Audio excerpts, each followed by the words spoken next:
Video में हम fault code P0110 inlet air temperature sensor, short to battery और open के बारे में चर्चा करेंगे।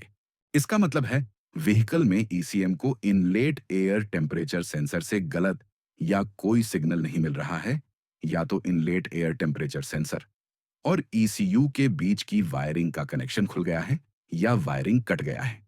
शॉर्ट टू बैटरी का मतलब है कि वायरिंग या सर्किट में कहीं पर ऐसा कनेक्शन हो गया है जिससे करंट सीधे बैटरी से जुड़ रहा है, यानी पावर लाइन से सिग्नल वायर या किसी कंपोनेंट को अनजाने में जोड़ दिया गया है। इससे ओवर वोल्टेज या खराबी हो सकती है। ओपन सर्किट का मतलब है कि सर्किट में कहीं वायर कटा हुआ है या कनेक्शन पूरा नहीं है, यानी करंट प्रवाहित नहीं हो पा रहा। जब भी ये एरर कोड आता है तो क्लस्टर में एसपीएन नंबर 172 और एफएमआई नंबर 03 दिखाई देता है।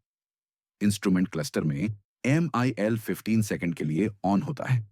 इस फॉल्ट कोड के आने पर व्हीकल में फ्यूल इकोनॉमी पर इफेक्ट पड़ेगा, इसलिए जितना जल्दी हो पाए व्हीकल को जल्द से जल्द अपने नजदीकी वर्कशॉप पर लेकर जाएं।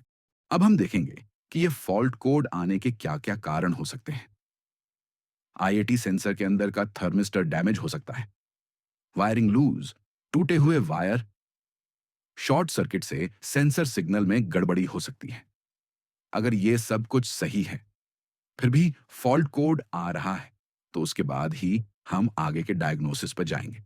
दूसरा काम हम ये करेंगे कि पिन्स टेढ़े, टूटे या जले हुए तो नहीं है, कनेक्टर लूज या डैमेज तो नहीं है, धूल मिट्टी तो नहीं जमा है। ये पॉइंट्स देखेंगे। IAT sensor wiring harness socket properly connected है या नहीं है, ये चेक करेंगे। आपकी सुविधा के लिए यहाँ पे सेंसर्स के लोकेशन और वायरिंग डायग्राम दिया गया है। इस वायरिंग डायग्राम को फॉलो करके वायरिंग चेक कर लीजिए। व्हीकल में काम करते समय इन ट्रबल शूटिंग स्टेप्स को स्टेप बाय स्टेप फॉलो करें।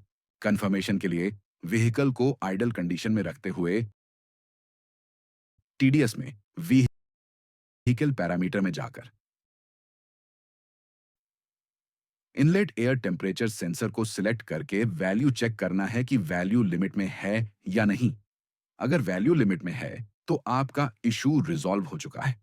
अगर वैल्यू लिमिट में नहीं है तो सेंसर चेंज कर लीजिए। सेंसर चेंज करने के बाद एक बार फिर वैल्यू चेक कर लीजिए।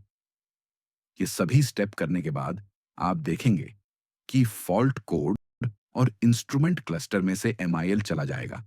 हम आशा करते हैं कि आप इस वीडियो के माध्यम से फॉल्ट कोड को रिजॉल्व कर सकते हैं। वीडियो को ध्यानपूर्वक देखने और सुनने के लिए धन्यवाद।